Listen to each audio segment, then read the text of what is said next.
नमस्कार दोस्तों, मैं धीरज कुमार निर्भय दिल्ली विश्वविद्यालय से। हम सभी जानते हैं कि अभी कुछ समय पहले जैन जी जो एक आंदोलन हुआ जैन जी के नाम पर, और दिल्ली सहित देश के विभिन्न राज्यों में भी इस प्रकार का आंदोलन हुआ। और विषय तो नीट परीक्षा के पेपर लीक को लेकर के था। हालांकि पेपर लीक तो बहुत सारे पेपर लीक ही हो रहे हैं। लगातार कई सालों से इस तरह की घटनाएं हो रही हैं, अब बढ़ भी रही हैं, क्योंकि कानून की ओर से कोई ऐसा मजबूत कानून नहीं है कि जिससे जो माफिया हैं, पेपर लीक करने वाले माफिया हैं, वो भयभीत हों। उस प्रकार का कोई बड़ा कानून और कठोर कानून नहीं है, तो जिस कारण से ऐसा हुआ जो हाल के दिनों में देखने को मिला। अभी जो कॉकरोच जनता पार्टी की ओर से जो है दिल्ली में जो जंतर मंतर पर प्रदर्शन हुए, आंदोलन हुए, भूख हड़ताल हुई बहुत समय तक, जिसमें सोनम वांगचुक सर भी इन्वॉल्व हुए। बाद में उन्होंने जो अनशन तोड़ा सरकार के हस्तक्षेप के बाद। लेकिन इस दौरान जो घटनाएं हुई, इस दौरान जो दिल्ली सहित जो है देश के विभिन्न राज्यों में घटनाएं हुई, वह हमारे लिए सोचने का विषय है, विचार करने का विषय है। कारण यह है कि भारत एक लोकतांत्रिक देश है, संविधान के अनुरूप सब चलता है, लेकिन आम जनता, आम जीवन, आम लोगों का जो जीवन है वह किस प्रकार राजनीतिक मुद्दों से और सामाजिक मुद्दों से जो है प्रभावित हो रहा है, लगातार हो रहा है।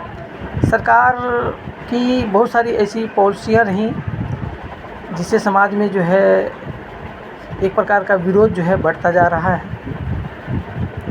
हम सभी जानते हैं कि लोकतांत्रिक व्यवस्था में वोट देने का जो अधिकार है वह राज्य का जो चुनाव होता है तो राज्य में देते हैं, और केंद्र सरकार का जो चुनाव होता है तो वो हर 5 साल में होता है। अभी जो है 2024 में चुनाव हुए थे, लगभग 2 साल होने वाले जा रहे हैं। लगातार जो है एक ही सरकार है, उसमें लोग बदल रहे हैं, और कुछ लोगों को लगता है कि यह सरकार बहुत लंबी चल सकती है। और जो विपक्षी दल हैं, जो हारे हुए लोग हैं, हमारी हुए जो पहले सत्ता में थे, जो दल अब सत्ता में नहीं हैं, उनको यह लगता है कि हम किसी भी रूप में जो है सत्ता को प्राप्त करें। इसके लिए किसी प्रकार के भी आंदोलन को वो समर्थन देने पीछे नहीं हटते। इस आंदोलन में यह देखने को मिला। लेकिन कुछ चीज़ें ऐसी इस आंदोलन में रही जिससे जो है जो हम लोगों के लिए है बहुत ही सोचने का विषय है। सोचने का विषय इसलिए है क्योंकि युवा पीढ़ी जिसके कंधों पर देश का भविष्य चलेगा, जो लोग आगे विभिन्न सेवाओं में जा कर के या राजनीति में आकर के, शैक्षणिक क्षेत्र में जा कर के देश के आने वाली पीढ़ियों को जो है मार्गदर्शन करेंगे, वो लोग इसमें शामिल हुए। और उनमें से बहुत सारे लोग ऐसे भी रहे जिन्होंने प्रधानमंत्री के खिलाफ़, न्यायपालिका के खिलाफ़, अन्य भी विभिन्न जो हैं मंत्रियों के खिलाफ़ जो है बहुत तरह की चीज़ें उन्होंने लिखी, कही, मीडिया के ज़रिए, सोशल मीडिया के ज़रिए। सबसे बुरी स्थिति यह रही कि उन्होंने हमारे देश के जो प्रधानमंत्री हैं उनके खिलाफ़ भद्दी जो है अश्लील बातें उन्होंने सोशल मीडिया के ज़रिए प्रचारित की। अगर यह शैक्षणिक आंदोलन था तो उस अनुरूप होना चाहिए था, उस अनुरूप दिखना चाहिए था, लेकिन ऐसा नहीं रहा। इसमें बहुत सारे ऐसे लोग भी शामिल हुए जो विरोधी पार्टी या जो राजनीतिक दल के लोग हारे हुए हैं, जिन सत्ता में नहीं आ पा रहे हैं, उनके लोग थे। बहुत सारे ऐसे कट्टरपंथी थे, खासकर मुस्लिम कट्टरपंथी भी इसमें शामिल हुए, जो प्रधानमंत्री के खिलाफ़ बहुत सारी बातें बोले। और यहाँ तक की स्थिति ये हुई कि आपने देखा कि पुलिस के साथ भी झड़प हुई, पुलिस के साथ भी हमला हुआ, पुलिस ने भी कार्रवाई की। देश में विभिन्न राज्यों में भी ऐसा हुआ, जंतर मंतर पे भी यही हुआ। अगर एक शांतिपूर्ण आंदोलन है तो शांतिपूर्ण आंदोलन की तरह ये दिखना चाहिए था।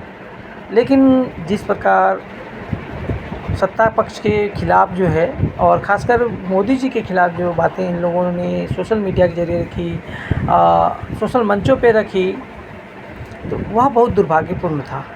यह बिल्कुल ही जो है अस्वीकार्य है कि अगर आप आंदोलन कर रहे हैं तो इस चीज़ को तो हम स्वीकार नहीं कर सकते हैं, और वो बिल्कुल ही अस्वीकार्य है। क्योंकि मोदी जी के खिलाफ़ आप बोल सकते हैं और राजनीतिक स्तर पे बोल सकते हैं, उनकी कमियों को गिना सकते हैं, उन्होंने जो गलतियां की हैं या उनकी सरकार से जो गलतियां हो रही हैं उन पे बात कर सकते हैं। राजनीतिक पार्टी की ओर से जो गलतियां हो रही हैं उन पे आप बात कर सकते हैं, या समाज में जो गलतियां कमी है या कुछ चीज़ें ऐसी हैं जो कि राजनीतिक स्तर पे कमी के कारण उनकी चीज़ें हैं, भ्रष्टाचार है या जो पेपर चोरी है या और भी चीज़ें हैं, उनको आप रख सकते हैं। लेकिन प्रधानमंत्री को टारगेट करके उनके परिवार को, उनके लोगों को या उनको जो है उनके प्रति अश्लील वक्तव्य देना या उनको गालियां देना, यह तो स्वीकार नहीं है। और नतीजा भी हुआ जो भी हुआ। हालांकि शिक्षा मंत्री ने इस्तीफ़ा दिया, बहुत दबाव के कारण इस्तीफ़ा दिया उन्होंने, और जो कि मतलब हम लोग के लिए बहुत उचित भी नहीं है, क्योंकि यही वो शिक्षा मंत्री थे जिन्होंने जो है अभी रेगुलेशन 2026 लाए थे, जो कि ओबीसी जो समाज जो है एक बेहतर समाज है भारत का, उनके हित के लिए एक जो है वो समानता की बातें उसमें लाई थी, उनके हित के लिए शैक्षणिक स्तर पर लाए थे। उच्च शिक्षा में जो ओबीसी के प्रति जो है जो ओबीसी के प्रति विद्वेष होता है उनको रोकने के लिए यह बहुत ही अच्छा जो है उपाय वो लाए थे। और शिक्षा मंत्री के जाते ही वो धूमिल है कि चूँकि सुप्रीम कोर्ट ने उस पर रोक लगा रखी है उस अधिनियम पे, तो ये भी एक दिक्कत वाली बात है। और एक चीज़ जो ध्यान देने की चीज़ है, वो इसमें ध्यान रखना की चीज़ है कि जिन लोगों ने उसके समर्थन में आंदोलन किया था वो लोगों ने शिक्षा मंत्री का इस्तीफ़ा दिया। इस आंदोलन में जो भी जंतर मंतर पर हुआ, कॉकरोच जनता पार्टी के नाम पे या और विपक्षी दल जो उसमें शामिल हुए, इन्हीं लोगों ने जो है, चाहे उसमें कांग्रेस हो या कम्युनिस्ट पार्टियां हो या और भी पार्टियां हो, उन लोगों ने जो है रेगुलेशन 2026 के पक्ष में जो है समर्थन में आंदोलन किया था। पूरे देश में हुआ था, दिल्ली में मैं इसमें गया था, मैंने भी देखा था, मैं भी उसमें शामिल हुआ था। और आज देखिए उन्हीं लोगों ने जो है इस आंदोलन में शामिल होकर के शिक्षा मंत्री का इस्तीफ़ा ले लिया। खैर, तो ओबीसी समाज को क्या मिला? ओबीसी समाज को कुछ नहीं मिला, क्योंकि ओबीसी समाज के लिए जो रेगुलेशन लाया गया था वो सुप्रीम कोर्ट ने रोक लगा दी, सरकार उसका अपना पक्ष नहीं रख पाई ठीक से, अभी वो फंसा पड़ा है, और शिक्षा मंत्री जिन्होंने ये लाया था वो इस्तीफ़ा दे दिए। तो ओबीसी समाज के लिए जो एक हितकर कानून लाया गया था वो अप्रभावी रह गया। और मोदी जी के खिलाफ़, मोदी जी ओबीसी समाज से ही आते हैं, और उस समाज से आते हैं जहाँ के लोग, जिस समाज के लोगों को ज़्यादातर पढ़ने लिखने का अवसर मिल नहीं पाता, अब मिलता है तो उनके साथ जो है भेदभाव किया जाता है। जैसे उसमें से एक मैं भी हूँ। जब से मैंने शिक्षा शुरू की है, खासकर जो है चाहे स्कूल रहा हो या कॉलेज रहा हो, कॉलेज में तो मैंने ज़्यादा पढ़ाई नहीं की है, लेकिन 2 साल कॉलेज में भी रहा हूँ इंटर +2 के लिए।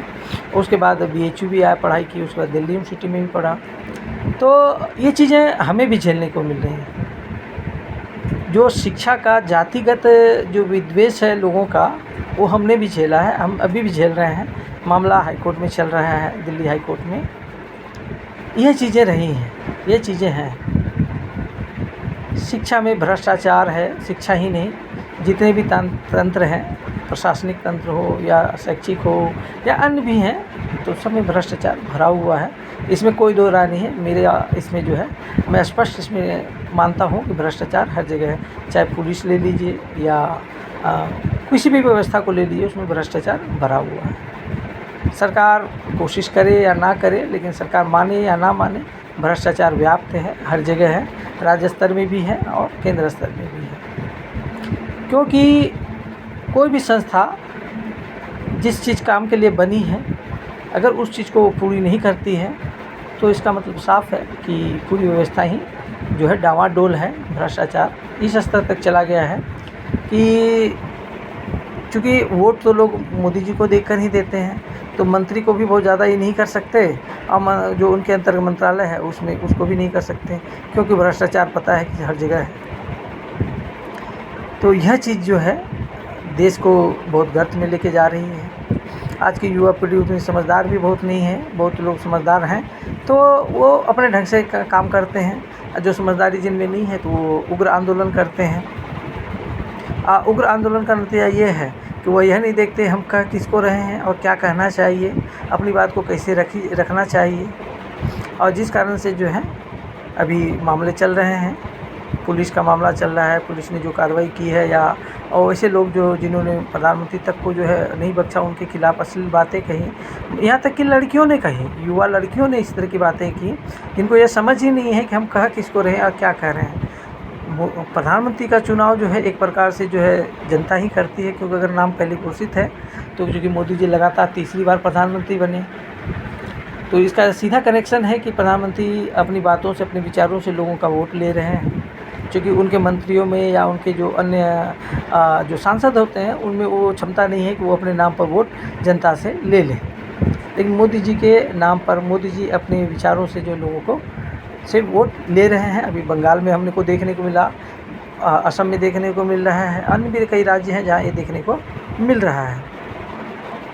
तो हमें यह ध्यान में रखना चाहिए हम क्या नुकसान कर रहे हैं, क्या गलत कर रहे हैं, क्या सही कर रहे हैं। क्योंकि लोकतांत्रिक देश में जो है, संवैधानिक देश में संविधान के अनुरूप, लोकतंत्र के अनुरूप जो है कार्य करनी चाहिए। लोकतंत्र के अनुरूप आप लड़िए, लोकतंत्र के अनुरूप आप विरोध करिए। जो तरीके हैं और हिंसक आंदोलन और विद्रोह और इस तरह की चीज़ों को बढ़ावा नहीं देना चाहिए। सरकार को भी यह सोचना चाहिए कि लगातार जो है कई 15 सालों, लगभग जो है 12-13 सालों से जो सरकार है उसमें यह पेपर लीक बार बार हो रहा है। शिक्षा तंत्र में तो इस तरह की स्थिति है कि कुछ कहना ही बेकार है, क्योंकि शिक्षा तंत्र इतने गर्त में जा चुका है कि शिक्षा का स्तर, जो विश्वविद्यालयों का जो स्तर है, कॉलेजों का जो स्तर रह गया है, वहाँ कोई अब कोई उस तरह की गतिविधि ही नहीं है। वहाँ तो भजन मंडली चल रही है। दिल्ली यूनिवर्सिटी का अगर आप ले लें तो दिल्ली में तो भजन मंडली चल रही है कि आप भजन करिए, कीर्तन करिए और भगवान भरोसे आप परीक्षा दीजिए, पढ़िए लिखिए, उससे कोई मतलब नहीं है। आप पढ़े हो ना हो पढ़े उससे कोई मतलब नहीं, आप परीक्षा दीजिए, भगवान भरोसे आपका रिजल्ट भी भगवान भरोसे, आप आगे बढ़ पाएंगे, आप शैक्षणिक स्तर का शिक्षा पा पाएंगे, यह भी भगवान भरोसे है। तो यह स्थिति है। भजन से भगवान मिलेगा कि शिक्षा मिलेगी, ये तो मैं नहीं कह सकता। चलिए, जो भी है खुद की समझ से आगे बढ़ते हैं। सरकार इन चीज़ों पर विचार करे, सरकार इन चीज़ों को ध्यान दे, और अगर नहीं देगी ध्यान तो फिर आने वाले चुनाव में, आने वाले समय में उनको भी आप वोट दे करके, वोट के स्तर से जो है आप उसको सत्ता से हटाइए।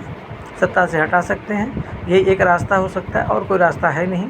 संघर्ष आप कर नहीं सकते, संघर्ष करने का रास्ता बहुत जो है उचित भी नहीं है, संघर्ष हो भी नहीं पाता है।